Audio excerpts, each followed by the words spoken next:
by way of a complete change, how about a little bit of science fiction fantasy? Ian. Ian's got a backpack.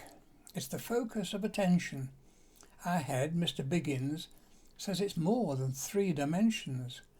We first began to notice it when rulers, rubbers and pens started to disappear and were never seen again. Money, food and sports kit vanished every day. We'd turn our backs, then turn around. Our things had flown away. We emptied all our pockets, our bags, cases and stuff, but all we found were books, rubber bands and bits of fluff with sticky sweets and chewing gum rolled up in sticky balls. But of rulers, pens and pencils, there were no signs at all. The cleaners lost their buckets, then we lost all our books, but nothing was ever found, no matter where we looked.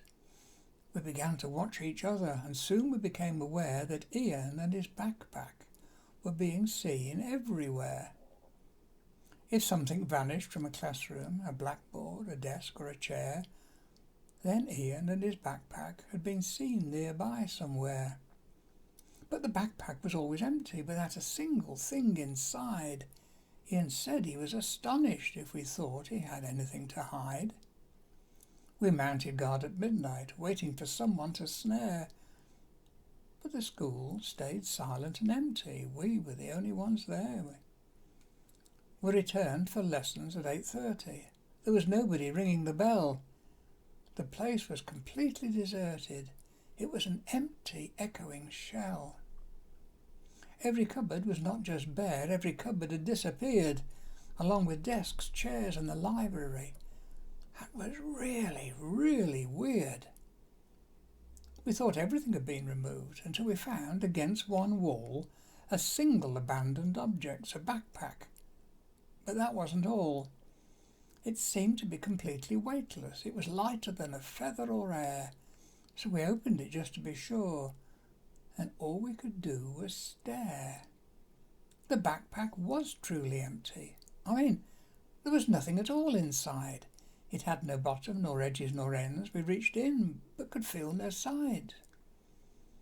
Harry stuck his arm in, then his shoulders and head went after.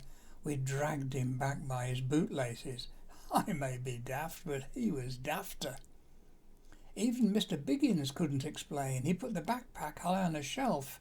In the blink of an eye it vanished and disappeared into itself. As for Ian, he came back next morning. He's the only one who understands. Now he's got a brand new backpack, as if he's got the whole world in his hands. Could it be that Ian's an alien, or a magician, or even a ghost? We watch him, but he seems quite normal. He's almost like us. Almost. But if anyone ever asks him about his backpack wherever he goes, he says it holds all his favourite toys.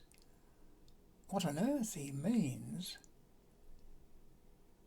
nobody knows. Make of that whatever you will.